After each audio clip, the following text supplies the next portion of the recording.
Aleluia, bênção. Glória a Deus. Bom dia a todos. A graça e a paz, amém? Muito bom, uma manhã deliciosa, né? Aquela manhã que a gente quer ficar em casa, né?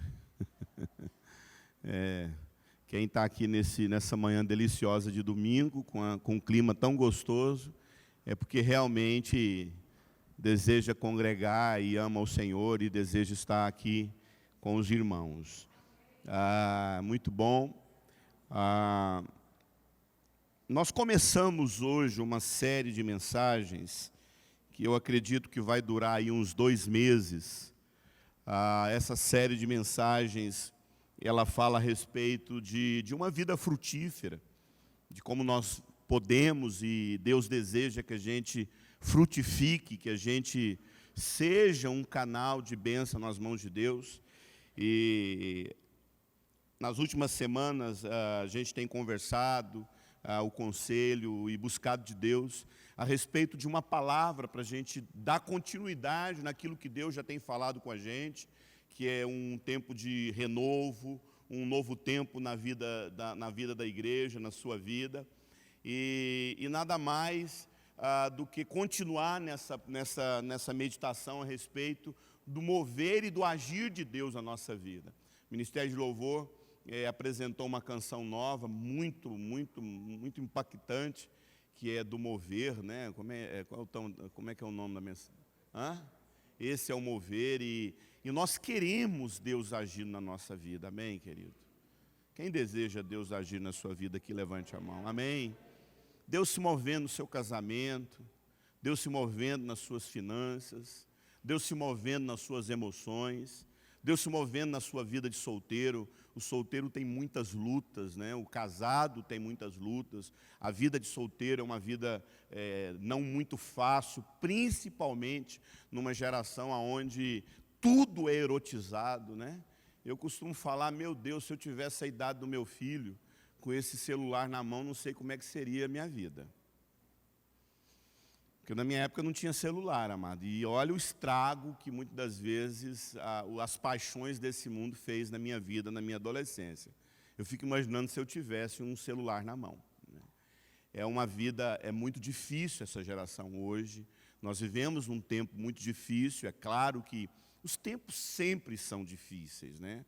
Mas parece que quanto mais avança, mais próximo à vinda do nosso Senhor Jesus Cristo, mais os tempos, como a Bíblia diz, se tornam difíceis.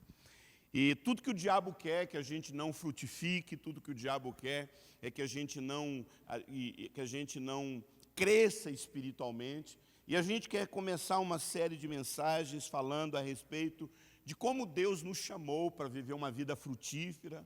Nós somos chamados em Deus para frutificar. Um texto que eu gostaria que você abrisse a sua Bíblia, não precisa se levantar, se encontra lá em João 15, a partir do verso 1. O Evangelho de João, o Evangelho do nosso Senhor Jesus Cristo, segundo João, capítulo 15, a partir do verso 1, eu leio da seguinte forma o texto, na linguagem NVI. Eu sou a videira verdadeira e meu pai é o agricultor. Todo ramo que estando ligado em mim, todo ramo que estando ligado em mim não dá fruto, realmente eu pensei que tinha lido errado, ele corta, e todo que dá fruto, ele poda para que dê mais fruto. Vocês já estão limpos pela palavra que eu tenho lhes falado.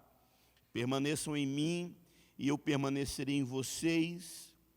Nenhum ramo pode dar fruto por si mesmo, se não permanecer na videira.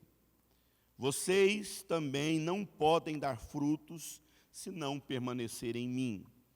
Eu sou a videira verdadeira, vocês são os ramos. Se alguém permanecer em mim e eu nele, este dá muito fruto, pois sem mim vocês não podem fazer nada. E se alguém não permanecer em mim, será como um ramo que é jogado fora e seca. Tais ramos são apanhados, lançados ao fogo e queimados. Se vocês permanecerem em mim e as minhas palavras permanecerem em vocês, vocês pedirão o que quiserem e lhes será concedido. Meu Pai é glorificado pelo fato de vocês derem muito fruto, e assim serão meus discípulos. Você poderia repetir comigo? Eu falo e você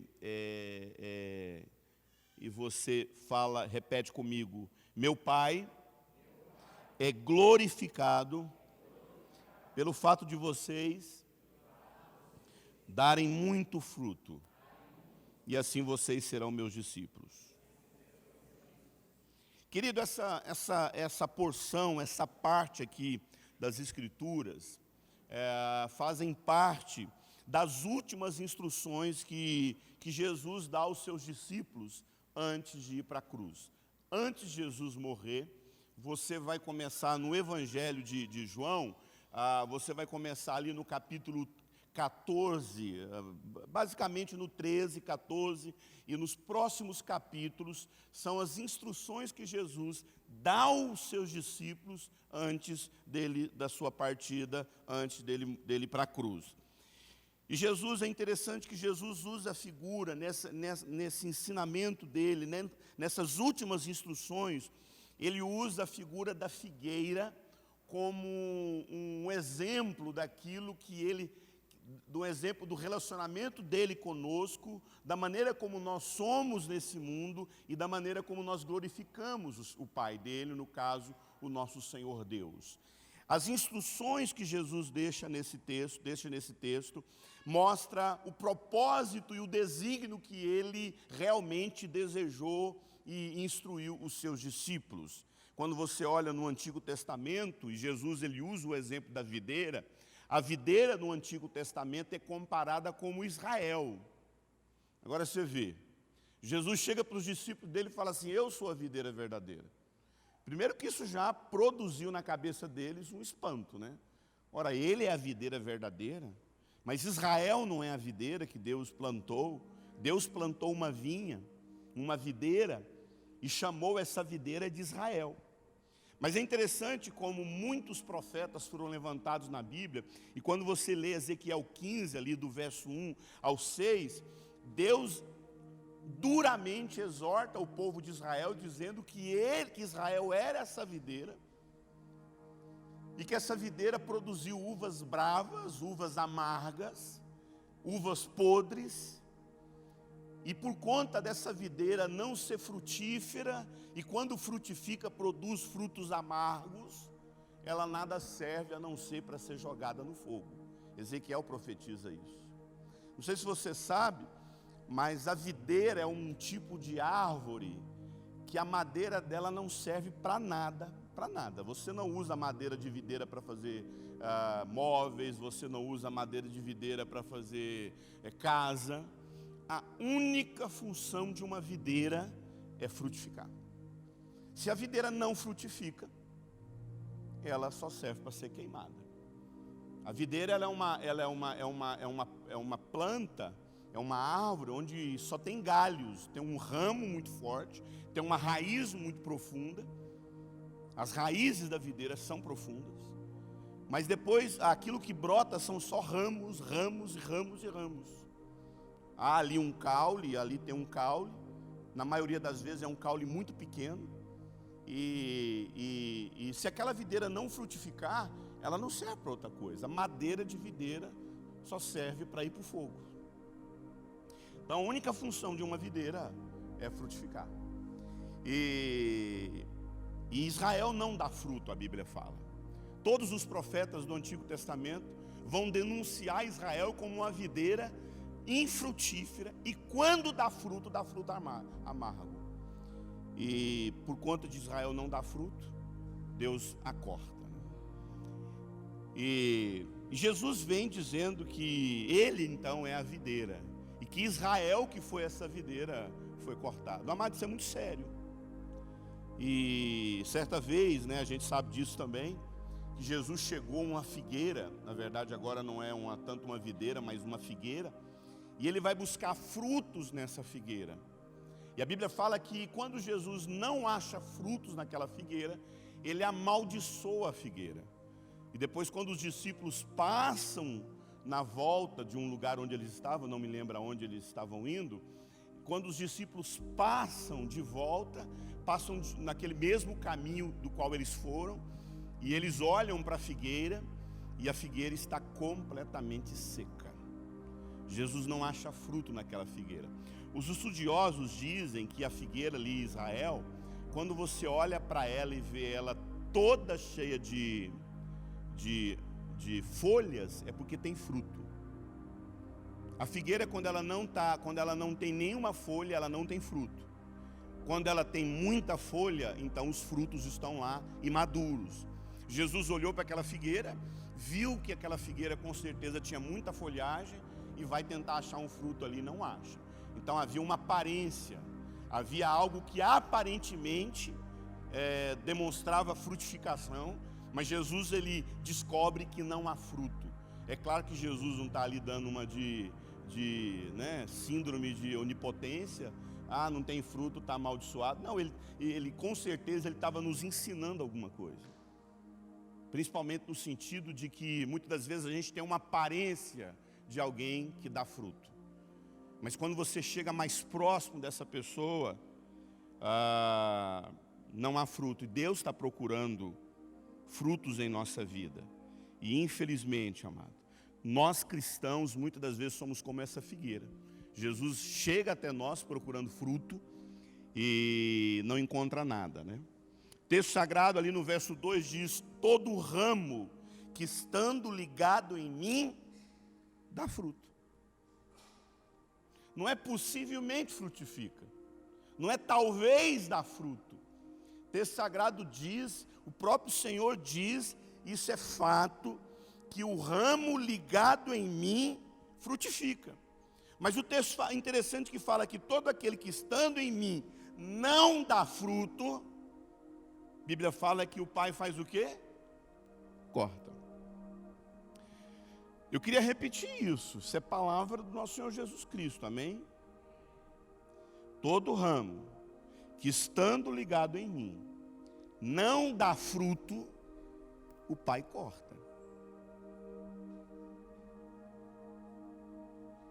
Amado, Deus fez isso com Israel. Deus fez isso com uma nação inteira. Cortou. Vocês são uma vinha que eu plantei e vocês não frutificaram. E Jesus vem falar a mesma coisa para os discípulos dele. Vocês estão ligados em mim. E se vocês não frutificam, vocês estão agindo contra aquilo que vocês estão ligados. Eu sempre digo uma coisa, amados. Amado, tem tudo quanto é tipo de igreja. Só abrindo um parênteses aqui, exemplificando. Acho que a pior coisa que alguém pode fazer é estar ligado a alguma coisa que ele não acredita. Você concorda comigo? Sabe aquela pessoa assim que não concorda com nada na igreja que ele faz parte, não concorda com a visão que a igreja prega, não concorda com a maneira como a igreja cultua, mas ele insiste em permanecer naquele lugar para ir contra tudo aquilo ali? Meu amado, se eu estou ligado a alguma coisa, eu tenho que frutificar aquilo que eu estou ligado, sim ou não? Se eu estou ligado àquilo, eu preciso frutificar segundo aquilo do qual eu estou ligado. Jesus disse: se você está ligado em mim e não produz fruto que condiz, que é coerente ao que você está ligado, tem alguma coisa errada. Então, crente que não frutifica, amado, é semelhante àquela figueira. Nós estamos falando de uma videira. Mas Jesus foi a uma figueira tentar achar fruto ali e não encontrou. E amaldiçoou a figueira. E ele fala aqui que aquele que está ligado a ele não produz fruto, ele corta. E aí, esse texto é assustador, né? Porque eu não sei você, mas eu fico assustado com esse texto. Sim ou não? Porque fala, olha, se você está ligado em mim e não dá fruto, você está cortado. Ora, amado, como é que alguém pode estar ligado a Cristo e ser cortado? Alguns dizem que o fato que a pessoa é cortada é porque ela não é cristã. Se você não dá fruto é porque você não é genuinamente cristão. Mas eu não acredito que alguém que está ligado a Cristo não seja genuinamente cristão. Porque o texto diz que a pessoa está o quê? Ligada a Cristo. Ora, se o texto diz que a pessoa está ligada a Cristo, então eu acredito que ela é uma cristã, sim ou não? Está ligado a Cristo. Jesus poderia dizer, muitos acham que estão ligados a mim e por isso não dão fruto. Olha, se fosse assim, Jesus teria falado isso, não teria? Muitos que estão pensando que estão ligados à videira, não estão, por isso não frutificam. Não, ele fala, muitos estão ligados a mim e não dão fruto. Outros dizem que o fato dessa pessoa estar ligado a Cristo e ser cortada é o principal argumento de perder a salvação, né? De perder a salvação. Muitos que estão ligados a Jesus Cristo e não têm uma vida que frutifica, que dá fruto de alguém genuinamente ligado a Cristo, essa pessoa não dá esse fruto. Quando a Bíblia fala de cortar, significa perder a salvação. Nós somos de teologia reformada. Se você não sabe o que é teologia reformada, eu recomendo você a ler. Tem muita coisa boa na internet que você pode ler, explicando o que seria uma igreja de teologia reformada. Igrejas de teologia reformada não acreditam que Deus possa fazer isso com as pessoas. Que uma vez que você está genuinamente ligado, porque tem gente que pode estar na igreja, frequentando a igreja, derramar muita água nele, e ele ele participa da ceia, ele exerce até a liderança, chega até a ser pastor, tá? E no entanto nunca nasceu de novo. Eu acredito que esse texto fala de quem nasceu de novo, gente, porque está ligado a Cristo.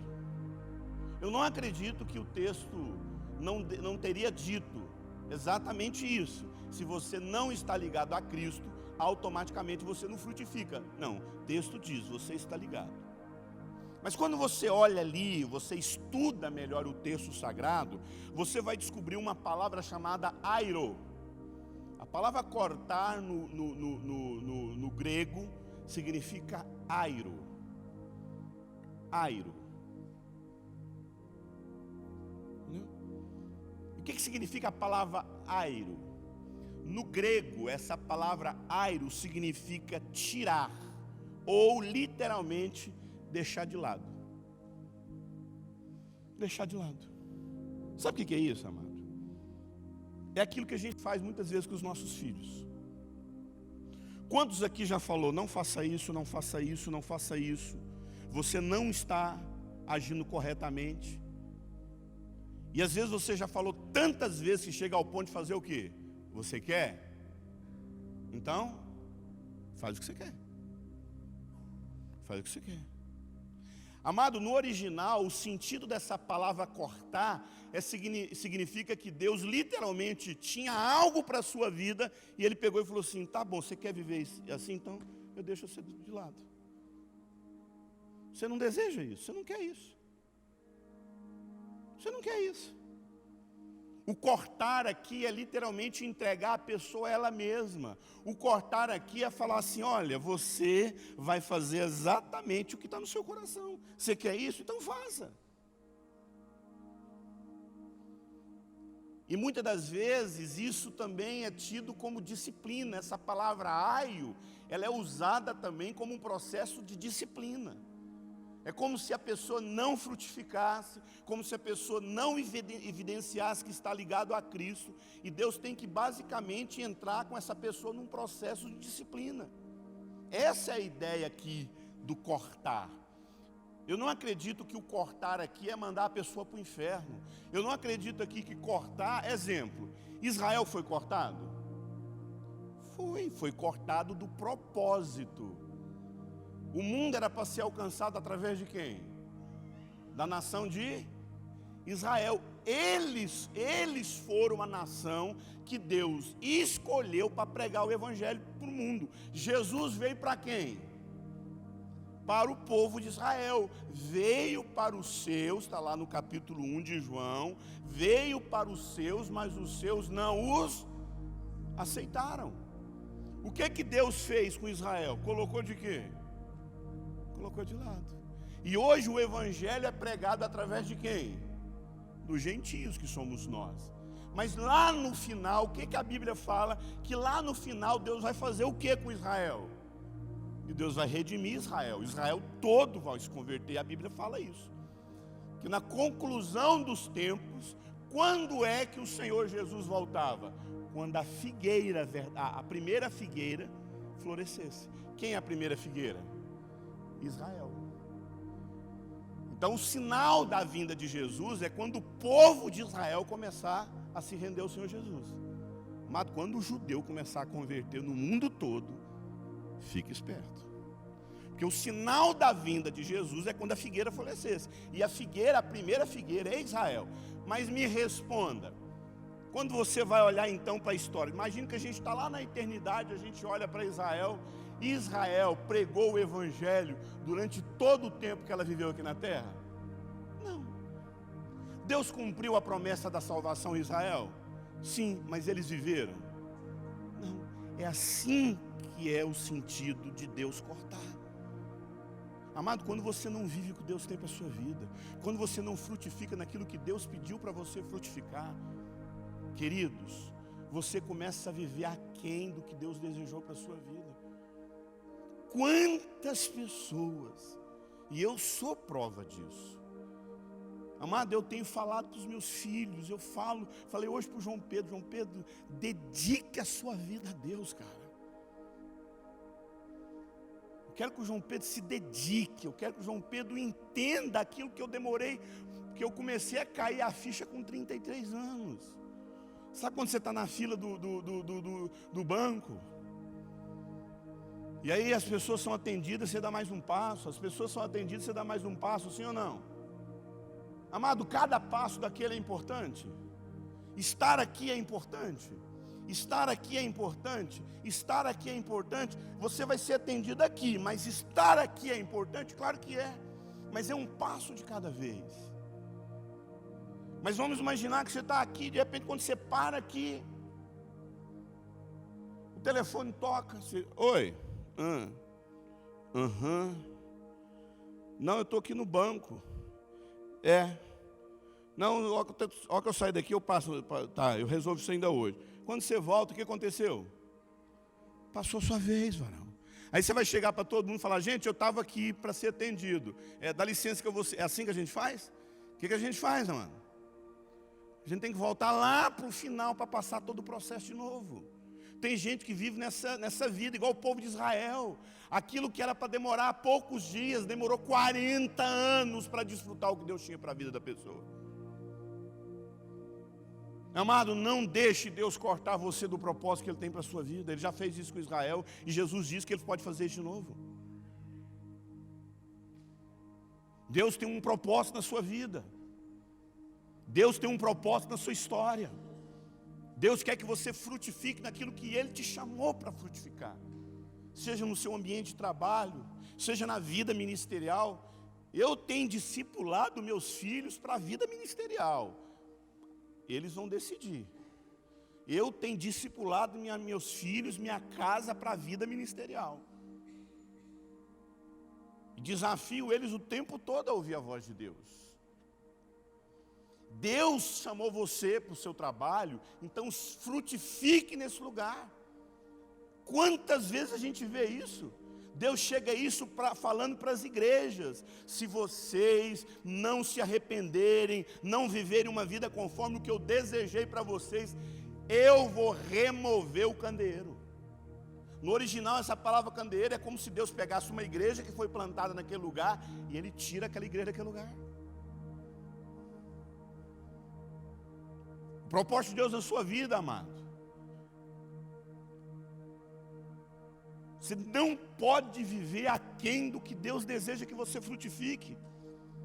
A ordem de Deus é que você frutifique. Interessante, né? Os nossos primeiros pais no Éden, Deus deu uma instrução para eles, que eles fizessem o que também? frutificassem. Primeira coisa que desvirginou o ouvido de Adão foi o quê? Frutifique, dê fruto. E o que o diabo fala? Coma fruto, coma fruto. E nesse capítulo aqui, voltando para o texto de João 15, no verso 16 ele diz: eu vos escolhi para que deem fruto, e não só que você dê fruto, mas que você permaneça frutificando. Quando a Bíblia fala que esse fruto permaneça, não é um fruto que fica ali toda a vida ali, pendurado na árvore, não. É para que seja uma constância a vida de frutificação. Quando você planta uma mangueira, amado, aquela fruta maravilhosa lá que o Chico, não sei se foi ele que plantou, se é algum morador, o Achecheru, né? Quando a gente planta uma mangueira, quando a gente planta uma goiabeira, o que você espera daquela árvore? Que ela dê fruto para você, que ela frutifique. Querido, Deus plantou a sua vida e Ele espere que você frutifique também. Deus plantou a sua vida. Quando a gente vai lá e compra uma árvore frutífera, eu gosto de planta, né? Quando você compra aquela árvore frutífera, você compra aquela árvore para que ela dê fruto. Você não planta na sua casa uma samambaia esperando que ela dê fruto. Não. A samambaia é só para ornamentar. Você fala, eu estou plantando, tem um monte, eu estou cultivando orquídea na minha casa, porque vai dar muito fruto, a gente vai ter assim. Uma coisa eu sei, fome ninguém passa lá em casa, porque tem muito pé de orquídea. Você faz isso? Você planta orquídea para colher fruto? Amado, a gente não é a gente não é orquídea. A gente não é samambaia. Deus plantou a nossa vida como uma árvore, como uma videira, como uma figueira. E Ele deseja encontrar frutos na nossa vida. Interessante que a palavra de Deus diz lá no Salmo 1, que aquele que medita na lei do Senhor e anda nos seus caminhos, ele é como árvore o quê? Plantada, e que no devido tempo dá o seu fruto. Percebe que a frutificação é algo muito importante. A pergunta então é: por que eu não tenho uma vida frutífera? Jesus respondeu isso. A gente queria concluir, e eu queria desafiar você a voltar domingo à noite. Porque eu não vou repetir a mensagem. É tão rico esse entendimento, que eu falei, olha, eu vou pregar em 2 tempos. Eu vou pegar a introdução de manhã e à noite a pregação. Então, como o tempo é muito resumido, eu não posso abrir mão daquilo que Deus quer nos ensinar nessa palavra. Se você não puder estar domingo hoje à noite, assista a conclusão dessa mensagem lá na internet, que com certeza o pessoal está transmitindo, tá? A pergunta é, por que então eu tenho uma vida infrutífera? Abra comigo aí, abra o texto que a gente leu em João 15, 3, 5. Olha só o que Jesus diz. Por que você tem uma vida infrutífera? Vocês já estão limpos, João 15, 3. Vocês já estão limpos pelas palavras que eu tenho falado. João 15, 3. O 4. Permaneçam em mim e eu permanecerei em vocês. Nenhum ramo pode dar fruto por si mesmo, se não permanecer na videira. Vocês também não podem dar fruto, se não permanecerem em mim. Eu sou a videira, vocês são os ramos. Se alguém não permanecer em mim e eu nele, se alguém permanecer em mim e eu nele, esse dá muito fruto. Pois sem mim vocês não podem fazer nada. Quais são os 2 principais motivos que levam você a frutificar? Você quer frutificar? Olha qual que é o principal motivo. Primeiro, você precisa aprender, escute, a ser limpo pela palavra. O texto fala, quando você é limpo pela palavra, você frutifica. É a ideia do galho. O galho, amado, se tem muito galho na videira, você tem que podar certos galhos pequenos para concentrar a seiva num só galho, que os frutos se tornam melhores. Então, foi uma coisa para você. Não dá para você falar que você é cristão e você ter a mesma vida. Você continua falando as coisas que você falava, você continua frequentando lugares que você frequentava e que atrapalha, continua vivendo uma vida que não tem nada a ver com alguém que se converteu de novo, alguém que nasceu de novo. Você não está se deixando ser limpo pela palavra, amado. A gente vem sujo. A gente carrega muita sujeira na vida.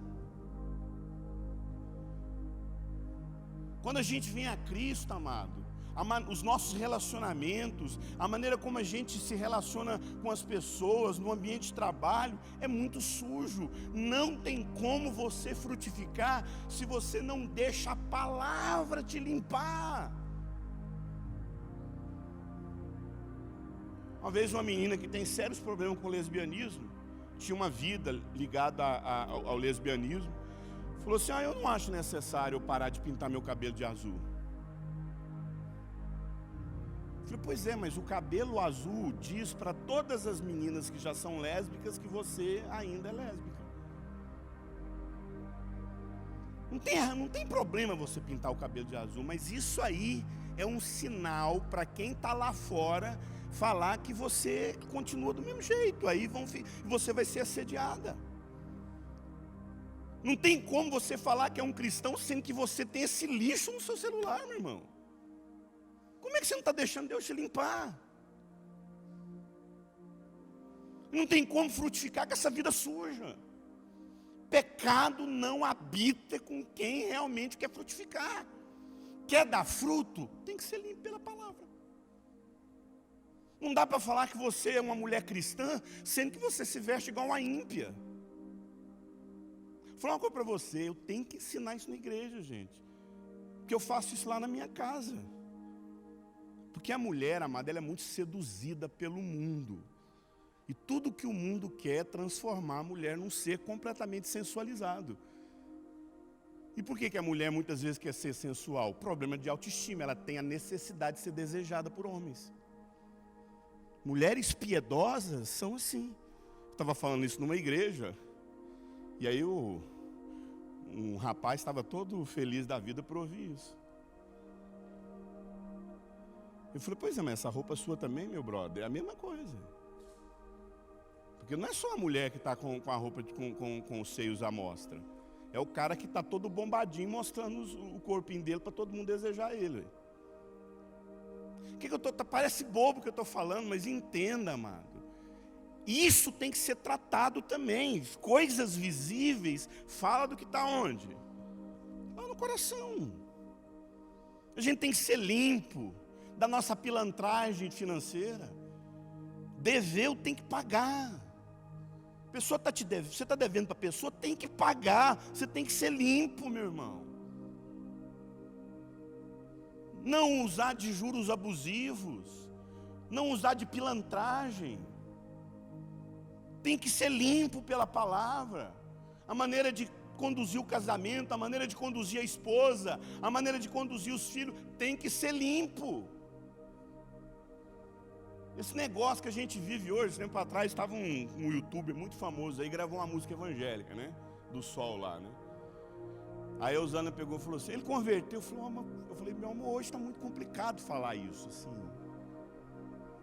Você não sabe mais alguém que só porque está frequentando uma igreja, cantando uma música evangélica, se ele converteu, porque as pessoas continuam posando para Playboy, posando para revista masculina, uma vida de imoralidade, e, no entanto, está na igreja. É um povo que não deixa ser o quê?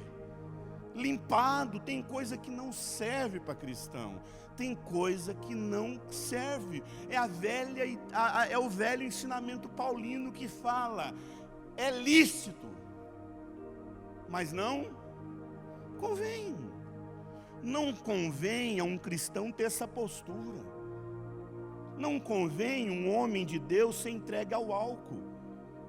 Se eu tomar um copo de cerveja aqui agora, sabe o que acontece com a minha vida?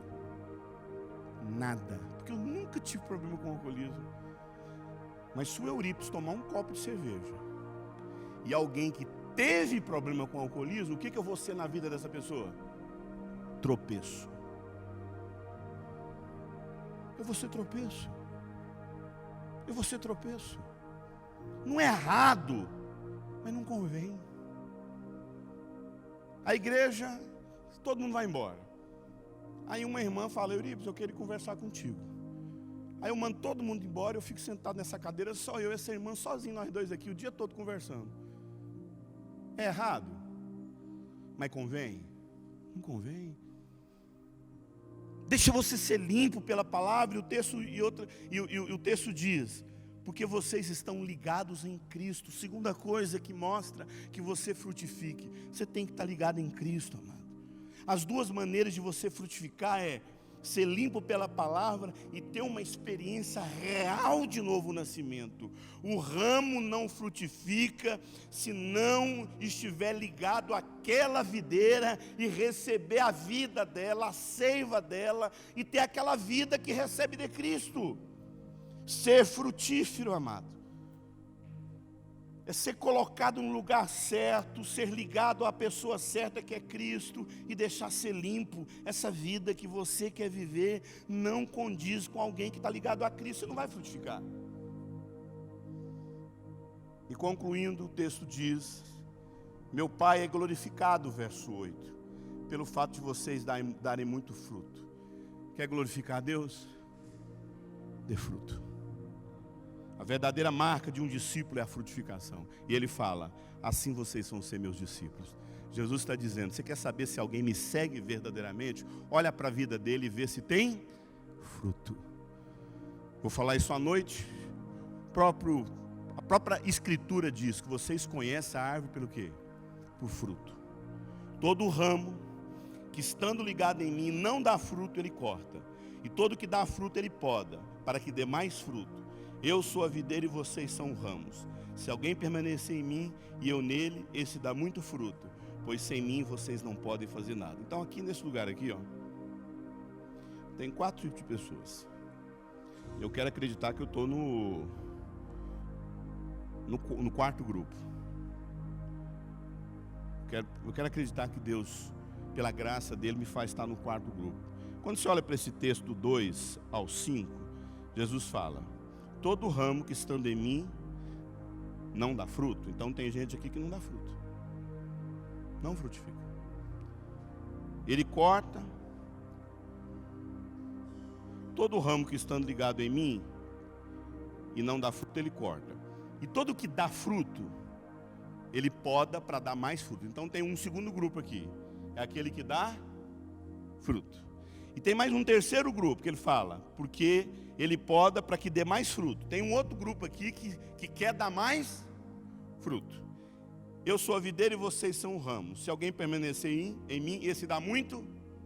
Então tem 4 tipos de pessoas aqui: que não dá fruto, que dá fruto, que quer dar mais fruto, e tem um outro grupo de pessoas que quer dar muito fruto.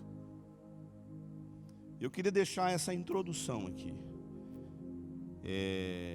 À noite eu quero falar a respeito de quais são esses frutos. O que são esses frutos? E quais são os impedimentos que nos levam a não ter uma vida frutífera? Mas nessa primeira introdução, a minha exortação é: você entende a seriedade que é você ser um cristão frutífero? Amém, amado?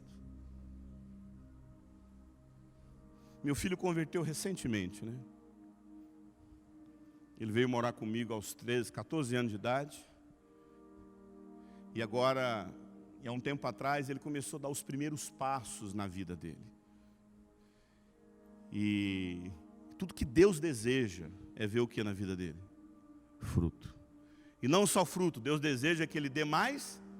E não só que dê mais fruto, mas Deus deseja que ele dê muito fruto.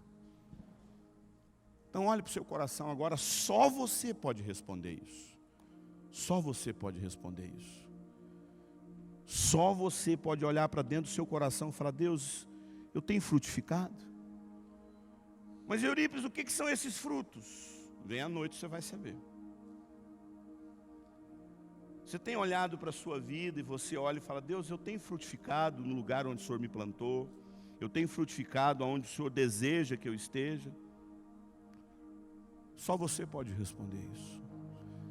Deus, eu quero dar mais fruto. Quem quer dar mais fruto aqui? Amado, eu quero dar mais fruto, amado. Eu quero dar mais fruto. Eu quero dar muito fruto, amém, amados? Minha casa, minha esposa, meus filhos, eu quero que eles frutifiquem. E esse é o desejo de Deus, amém? Pé de goiaba dá o quê, gente? Pé de manga dá o quê, mano? E pé de crente? Chulé, né? Alguns é chulé, né? Pé de crente dá o quê, meu irmão? Crente, filho de Deus, amém? Querido, nós vamos ter um tempo agora de celebração da ceia. E eu acredito que essa ceia fala também desse processo de frutificação na nossa vida. E eu queria ler esse texto, que é um texto bem conhecido, que está lá em 1 Coríntios 10. Abra a sua Bíblia aí, em 1 Coríntios 10, a partir do verso 16. 1 Coríntios 10, a partir do verso 16. Olha só o que o texto diz: porventura, o cálice da bênção que abençoamos não é a comunhão do sangue de Cristo? Ou o pão que partimos não é a comunhão do corpo de Cristo?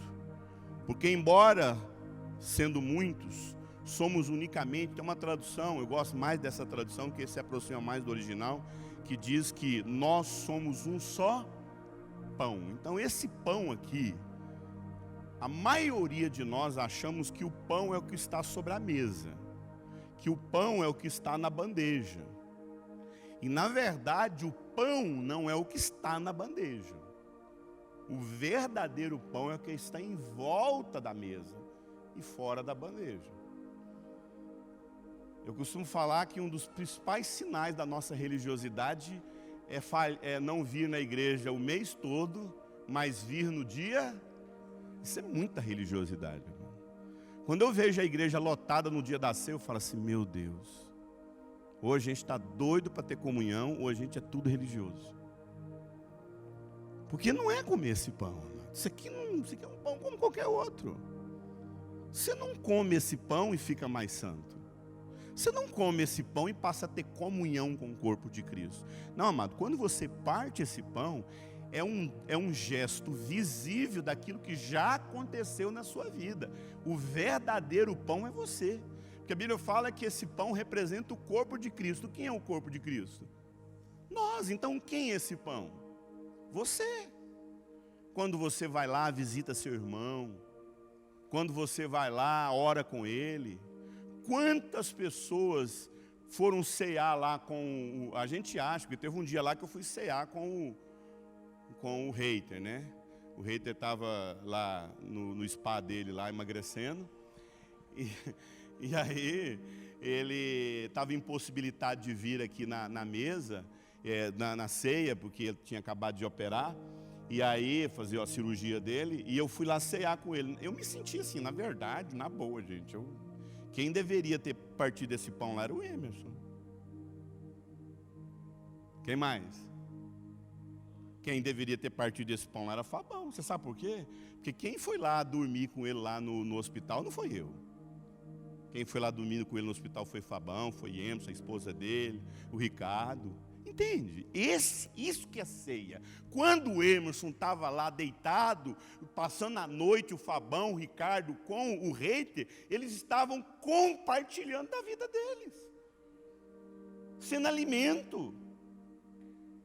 Rapaz, eu vou falar uma coisa para você: não tem nada que alimentou mais o hater do que saber que gente estava do lado dele. Isso é o pão. Isso aqui é apenas um simbolismo daquilo que você é na vida do seu irmão. Amém, amado? Então, por isso que eu nunca peço para a pessoa pegar o pão dela. Nunca peço. Nunca pegue o seu pão. Pegue o pão para alguém. Então eu gosto de celebrar tudo junto, tá? Não sei se é possível colocar uma canção, porque como todo mundo vai participar, eu acho que podia colocar uma canção ou equipe de louvor. O que é melhor? Bota uma canção para todo mundo participar. Bota um corinho para nós aí. Amém? E aí a gente vai celebrar vamos todo mundo ficar em pé agora. Palavra de Deus, porque eu recebi do Senhor o que eu também vos entreguei, que o Senhor Jesus, na noite em que Ele foi traído, Ele tomou o pão e disse: esse é meu corpo que é dado por vós, fazei isso em memória de mim. De semelhante modo, Ele pegou o cálice e disse: esse é o cálice da nova aliança, derramado por vós, bebei e fazei isso em memória de mim. Senhor, como o Senhor nos ensinou, nós queremos consagrar esses elementos como um simbolismo da nossa comunhão, como um simbolismo da nossa alegria no corpo de Cristo. E nós queremos agora, em Cristo Jesus, poder compartilhar com os nossos irmãos esse pão.